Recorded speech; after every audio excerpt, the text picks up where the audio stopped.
It's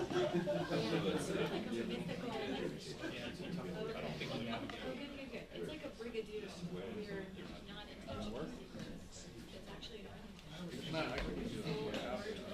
My SD card comes over. No one's gonna figure that shit out.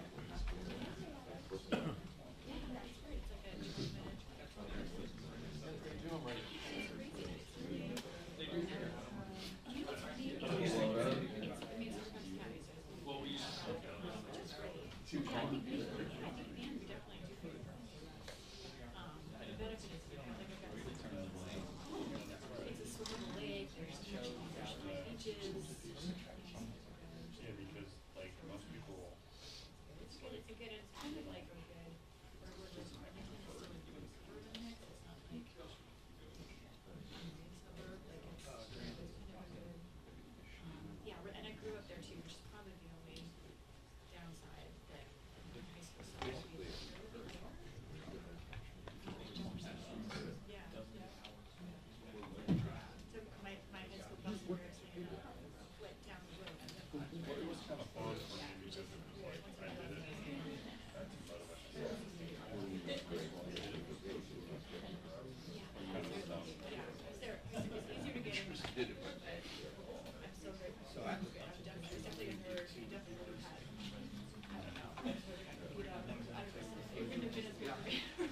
Let me give you an audio test real quick.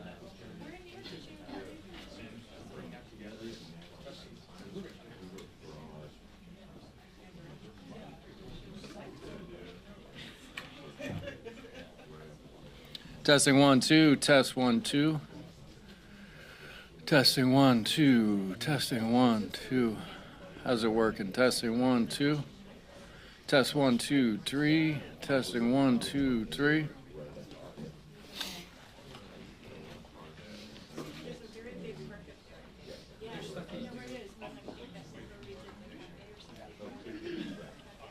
It worked?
How you feeling?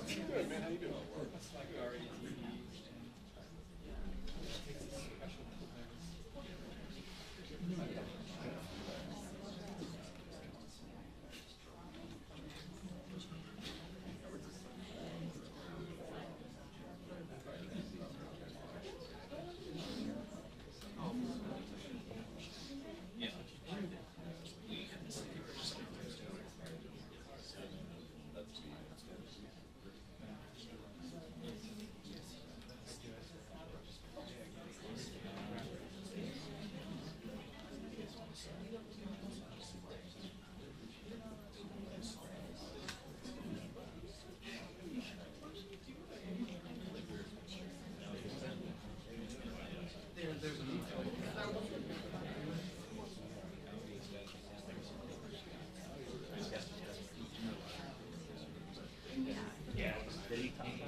Are they in?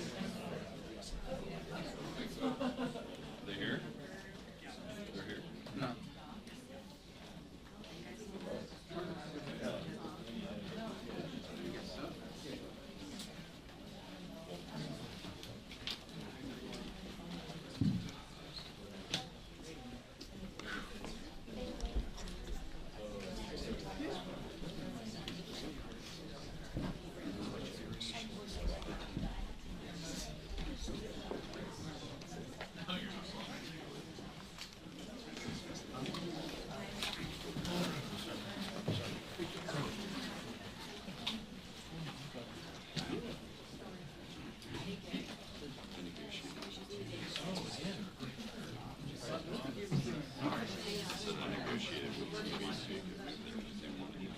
Cheers. No.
It was on accident.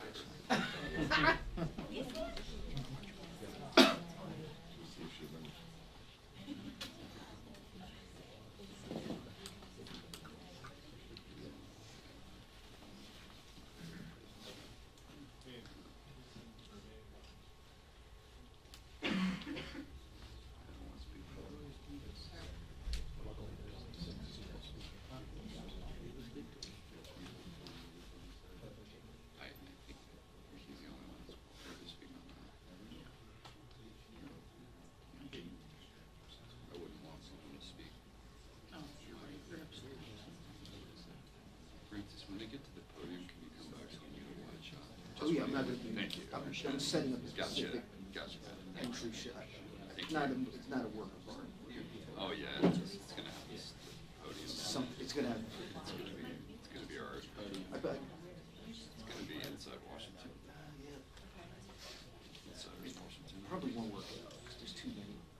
Johnson doesn't want them. He's 14. They've got batteries. 14 for him, right? There are a bunch of people who do that. Like Mark Green. Can you move back just next to the fire?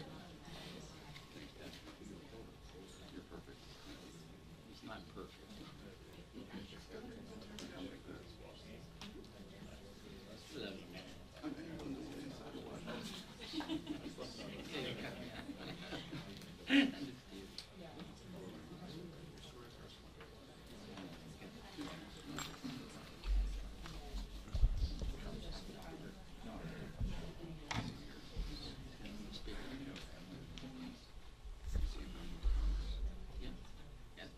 Oh, that one.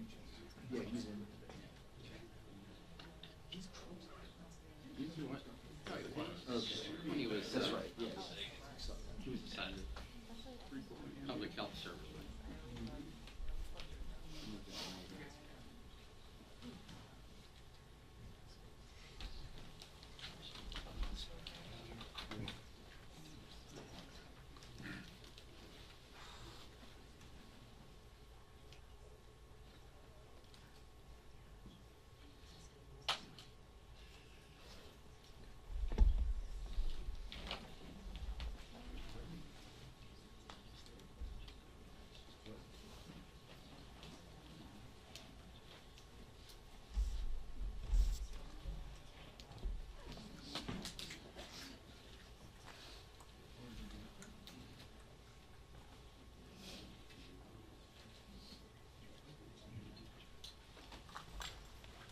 Heads up.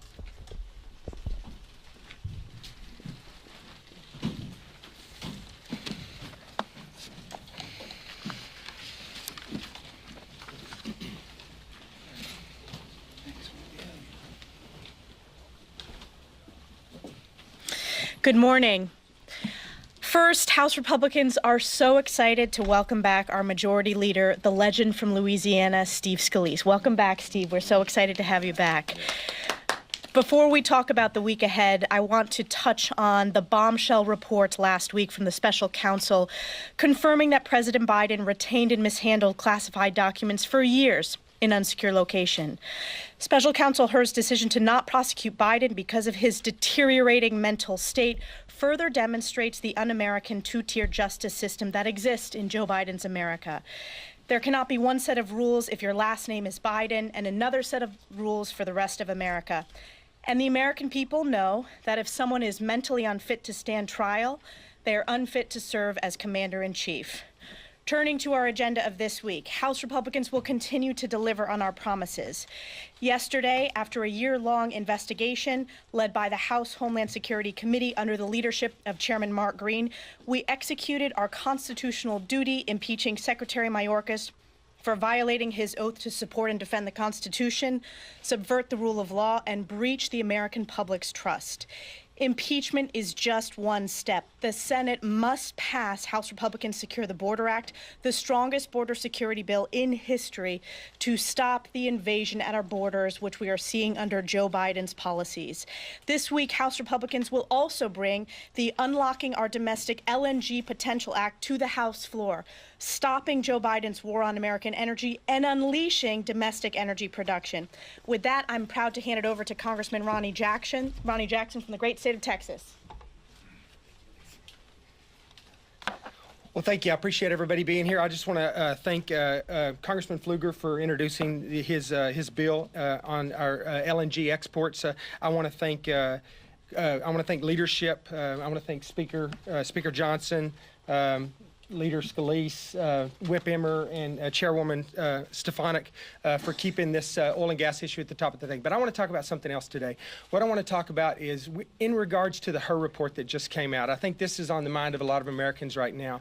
I want to just state the obvious. If you're not cognitively fit to stand trial or to answer accusations against you, you're obviously not cognitively fit to be the president, our commander-in-chief, and our head of state. And I think that, you know, we have to, at this particular point, we have to start asking the hard questions. I'm glad to see that some of the press is starting to do that. I've been saying individually for a long time since he was candidate Joe Biden that this man's not cognitively fit to be our head of state and our commander-in-chief. We've had lots of evidence of that since then. A lot of people are starting to see that. Now we have the HER reports coming out, which is a completely different angle on this, an objective report from an appointee of his own DOJ, from his own administration, that's saying that he's not cognitively fit to do his job. I think that when the president got up the other day and tried to speak to the nation, he just reiterated and reinforced the idea that we are in trouble in this country right now from a leadership standpoint. Look, this LNG thing is a big issue for us. I grew up in the oil field in West Texas. I know how important this is. It's a national security issue. It's an issue for our economy. It's going to punish hardworking blue-collar folks in this country. But whether it's this LNG issue, whether it's our disaster at the border, whether it's the disastrous withdrawal from Afghanistan, the crime in our cities, all of the other issues that have just been an absolute disaster during the Biden administration, what it says to us is that Joe Biden is probably most likely not making these decisions. We know this at this particular point. There are radical extremists in the West Wing, whether it's climate extremists or whether it's the globalists that are making a lot of these decisions. These decisions are not coming from President Biden. These are coming from other folks within the White House with different agendas, with an agenda that's not America first, that's not in the best interest of this country. So I just want to let everybody know that we are going to continue to make this an issue. I will be introducing another letter today. This will be the 5th letter that I've introduced, that I've sent to the president. This will go directly to President Biden. It will CC every member of his cabinet, and it will insist that he come forward and be honest with us about his physical and his mental capabilities and his exams. He's supposed to be getting a physical exam done here in just a few months, his annual physical. They've already indicated that there will not be a cognitive test associated with that. I think if there was ever a time that we need a cognitive test for a sitting president of the United States, it's right now.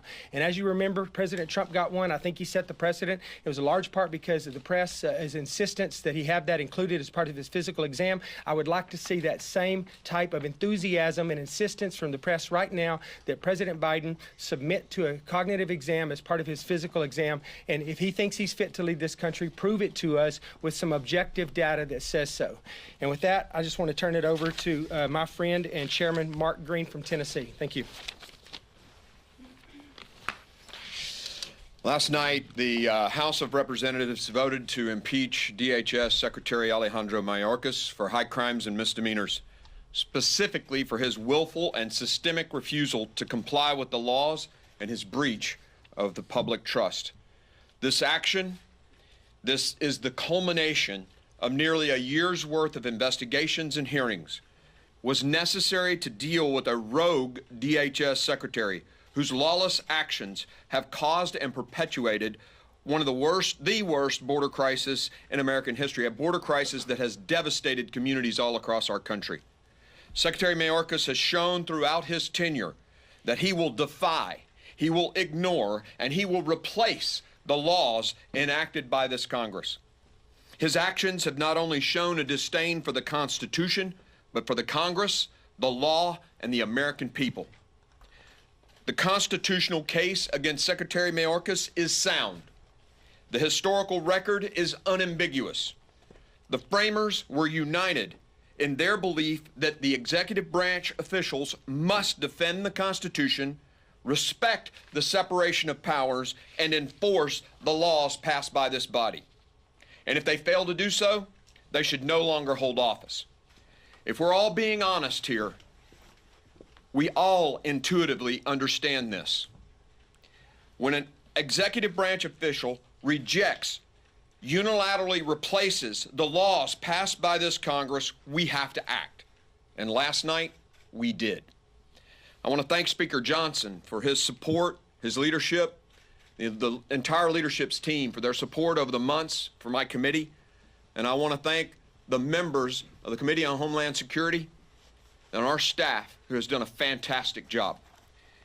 They and this Congress, this Republican Congress, have worked to hold this lawless secretary accountable. It's now time for the Senate to do its duty, to step up, hold a trial, and convict Secretary Mayorkas. With that, I'll be followed by the gentleman from Minnesota, Mr. Chairman. Thank you, Mark. The American people elected our House Republican majority to undo the damage the Democrats have done and to hold the Biden administration accountable. Thanks to our members and the diligent work of Chairman Green and his Homeland Security Committee, we are once again living up to that mandate this week. Under Secretary Mayorkas' leadership, Americans have experienced the worst border crisis we've ever seen. And yesterday, House Republicans said enough. We did not take our impeachment vote lightly. It was the product of a very thoughtful, fair, and deliberate investigation lasting nearly a year. The evidence was clear. As you've heard the chairman say this morning, Secretary Mayorkas willfully refused to enforce federal law, repeatedly lied to Congress, and breached the American people's trust. Because he failed to do the honorable thing by resigning, House Republicans fulfilled our constitutional duty by voting to impeach. I can only hope my colleagues in the Senate will step up and do the same on behalf of the American people. At the end of last week, we also all read what was a very alarming report about President Joe Biden. You heard Dr. Jackson, our colleague from Texas, talk about this morning. Not only did it conclude that he, quote, willfully retained and disclosed classified materials, close quote, it also did not recommend criminal charges because his memory has such, quote, significant limitations. There were two takeaways from the special counsel's report. A man unfit to be held responsible for mishandling classified information has zero business occupying the Oval Office. And it exposed the two-tiered justice system that indicted one president with politically motivated charges while carrying water for another over similar allegations. House Republicans will ensure Americans get answers they deserve on both of these issues. Lastly, I want to give a special welcome back to our fearless majority leader, Steve Scalise, maybe the toughest man in Washington, D.C. Steve, we are so grateful to have you back here with us today in complete remission from cancer. And right in time for Mardi Gras in true Steve Scalise fashion. Your grit, determination, and resilience have been an inspiration to each and every one of us, and it's good to be fighting in the trenches with you again. So with that, I proudly turn it over to the toughest man in Congress, Steve Scalise.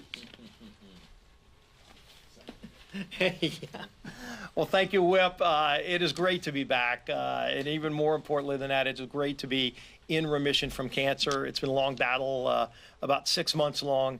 But God answers prayers, and there have been a lot of prayers, and thank everybody for the support and prayers along the way. And you surely don't get through this alone. But I was looking forward to coming back, and now it's great to be back. It's great to see all of you. Happy Valentine's Day to everybody, especially happy Valentine's Day to my wife, Jennifer. So she's back home. But I tell you what, we got right into the business of what this Congress and especially what this majority has done, and that's taking our job seriously and doing the tough work. We brought back up the impeachment of Secretary Mayorkas. I want to thank Blake Moore for giving us the opportunity to reconsider the vote and him procedurally making sure we had that opportunity so that we could send a statement once again that we, this House Republican majority, care about border security.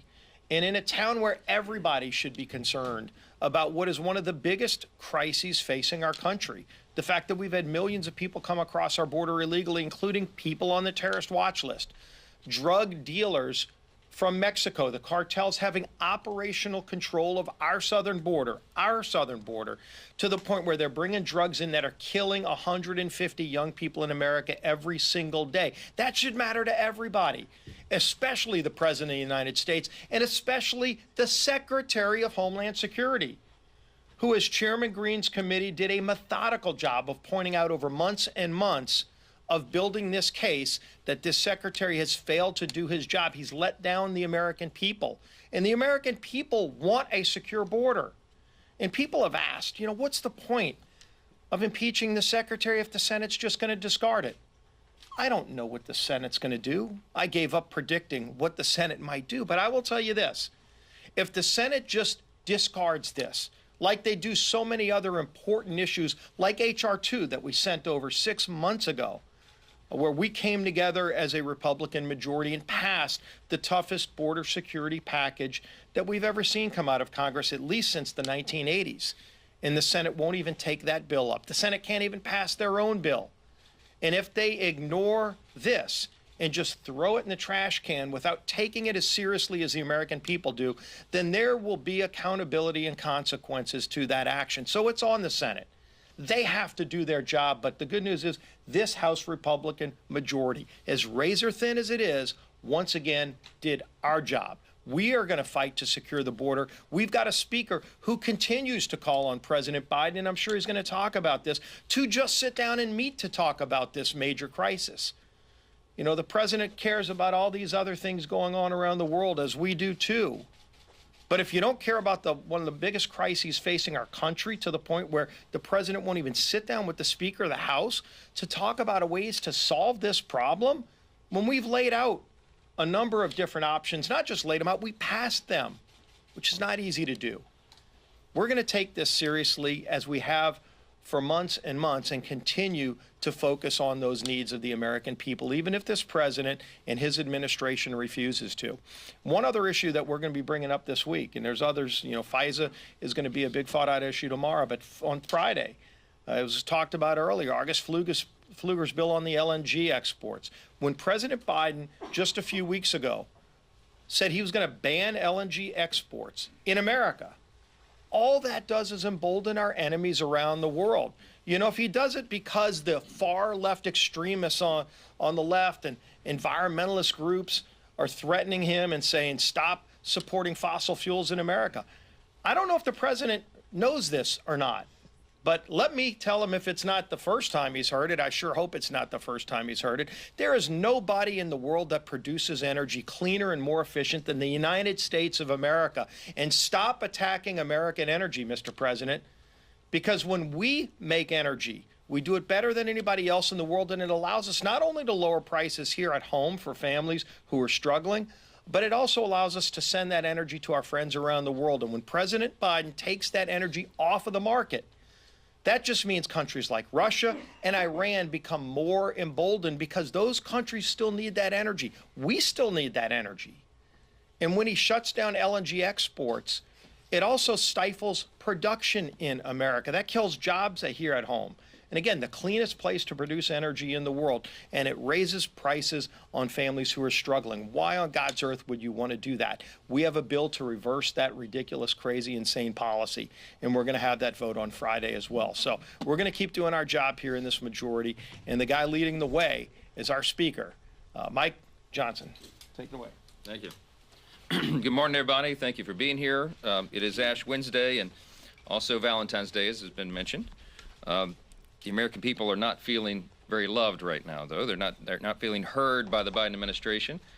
And I'm going to recap a few of the things that you've heard here this morning already. First of all, regarding this fitness for office of the president, Americans have been speaking out about the president's mental acuity and the double standards within his Justice Department.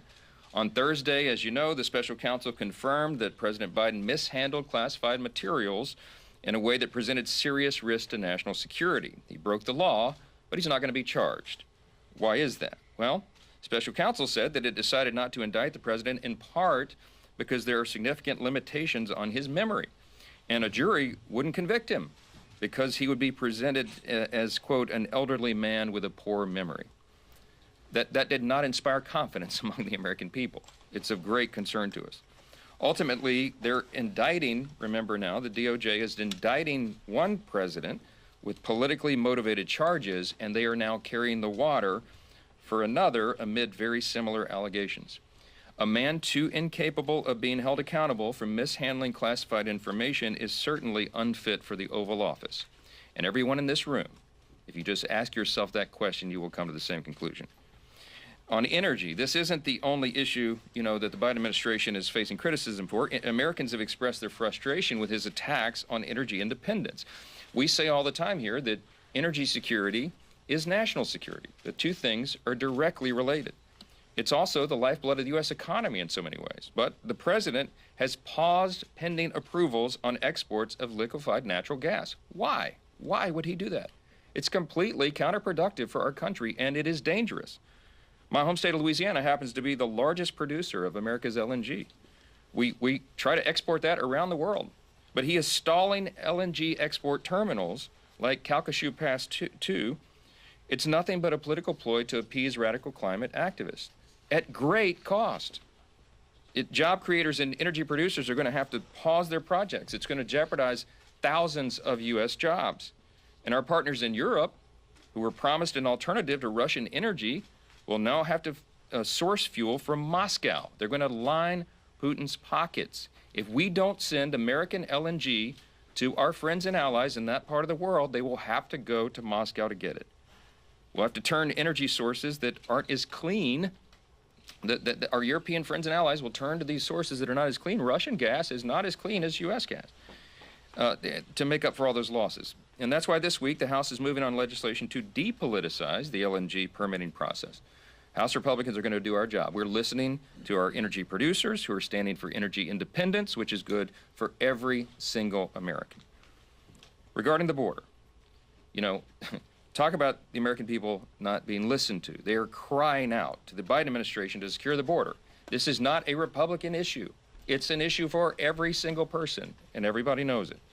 We know the stories of children being poisoned by fentanyl and cities being overwhelmed by migrant surges. We know House Republicans have shown that we are listening to and holding the administration accountable for this catastrophe. We're listening to the people. We're taking action to hold Biden accountable.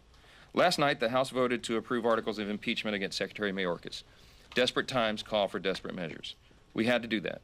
He has abdicated his responsibility, he's breached the public trust, and he's disregarded the laws Congress has passed.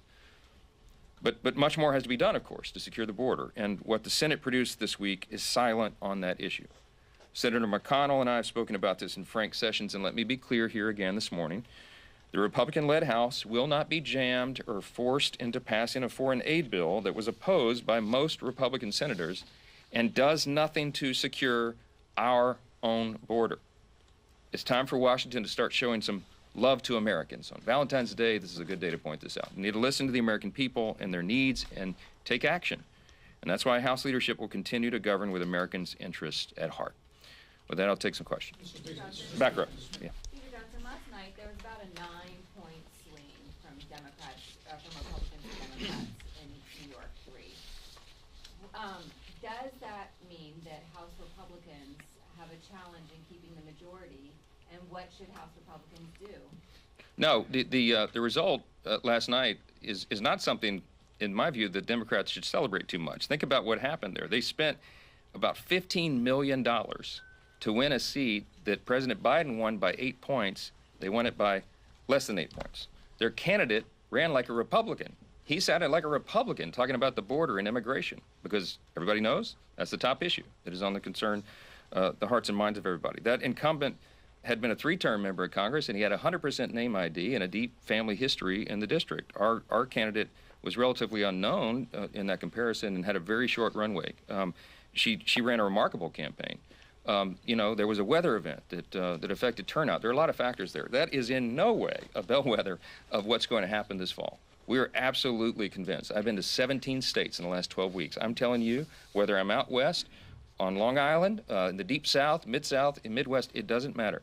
There is a fervor among the American people, and it is bipartisan. People know that this country is on the wrong track. 74% in the latest poll believe that the country's on the wrong track. Why? Because of the leadership from the White House. They see what is happening. President Biden has the lowest approval rating of any president who has ever run for re-election. I think it's 37% in the latest poll. It goes down precipitously. And the reason is because of all the things we talked about today. It is a total lack of leadership. And now more and more Americans have made their own opinion about his fitness for office. And so I think that's going to have a big effect in the fall as well. So New York 3 was what it was, but that has nothing to do on the efforts going forward. Manu. But on the issue of immigration and New York 3, the candidate there seized upon the fact that you guys rejected this bipartisan border security deal in the Senate. Did you mishandle this issue and effectively give Democrats something to campaign on? No, not at all. Look, the American people are with us on this issue. I mean, they are with us because they understand you have to actually solve the problem. And the product that was produced by the Senate did not solve the problem. You've all heard us hammer over and over H.R. 2, right? That was our signature piece of legislation that we passed many, many months ago, last year. And the reason that all those components are important, again, is because they have to fit together. That's got to solve the problem. You have to address all of them. The Senate bill didn't do that, and that's why it was rejected over there. We have to do it. It's been mentioned that I've been requesting a meeting with the president for weeks now, a month. I've been asking to sit down with the president to talk about the border and talk about national security, and that meeting has not been granted. And I'm going to continue to insist on that because they're very serious issues that need to be addressed. And if the Speaker of the House can't meet with the President of the United States, that's a problem. I don't know why they're uncomfortable having the President sit across the table from me, but I will go in good faith because we have to solve this issue and do every single thing we can. And as you know, he has a broad arsenal of executive authority that he could use right now, he could have used yesterday, he could have used months ago to stem the flow. That's not our view. That's what the law says, and we've spelled that out. We also documented 64 specific actions that he took from the day he walked into the Oval Office and his agencies to open that border wide and create this catastrophe. And that is why we have a problem. We got to get to it. Scott in the back. Thank you, Mr. Speaker. You've talked about, you've challenged the president's cognitive abilities. You've said he is not fit to be president. Don't believe he can do the job. Why do you think a meeting, a one-on-one meeting with the President of the United States would solve all of these problems? Well, that's a very good question, but I have to do everything that I can. And he is the commander-in-chief right now, as uncomfortable as that makes most of this country. And I have to work with what I have. I have to do my job, and I'm going to insist to continue to do that. The House Republicans are going to continue to do our job. We're going to continue to move the ball forward. We're going to continue to demand that before we take care of issues all around the world, we take care of our own first. And I'm telling you, that is not a campaign message. That is the truth, and that is what resonates in the hearts of the American people. We are on their side, and it's the side of common sense. It's the side of security. It's the side of stability. It's the side of sanity. And the President of the United States will not acknowledge that, and it is of great alarm to us. Take one more. Yeah. Hey. Welcome back, Steve. You have said that you want a meeting with the president, as Scott was saying. H.R. 2 is dead in the Senate. You yourself were part of killing the Senate compromise bill. You called it dead on arrival from what you did. So my question to you is, while you say there need to be solutions, what are House Republicans doing to get to a solution on the border and on Ukraine? Or are you going to actually do nothing? What is your proposal? What are you doing? No, we're addressing each of those issues. They're important issues on the table. We are not going to be forced into action by the Senate, who, in the latest product they sent us over, does not have one word in the bill about America's border, not one word about security. The reason that the other one was dead on arrival is because it did not meet the moment. It would not have solved the problem. You can't leave giant loopholes and codify some of the things that have gotten us into this situation. So what we're doing right now is the House is working its will. The House Republican Conference, we just met an hour ago with all the members, and there are lots of ideas on the table of how to address these issues. We will address the issues. We'll do our duty on that matter, and all that begins in earnest right now. We have to address this seriously. We have to actually solve the problems and not just take political posturing as has happened in some of these other corners. That, well, thank you. What about Thank the you. government shutdown, sir? Will you get those spending bills done in time?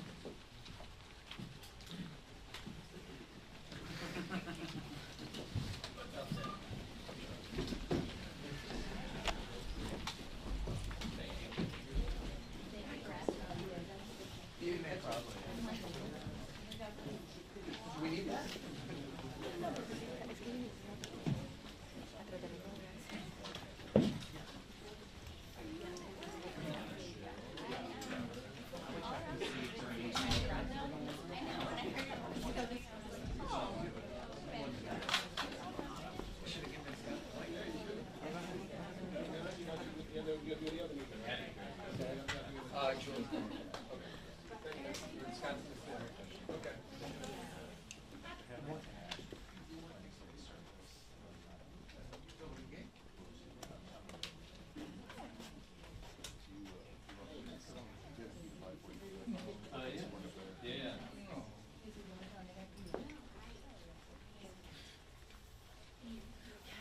But worth it. It's worth it. I'm sorry you're stuck on the You'll be just come and meet you somewhere.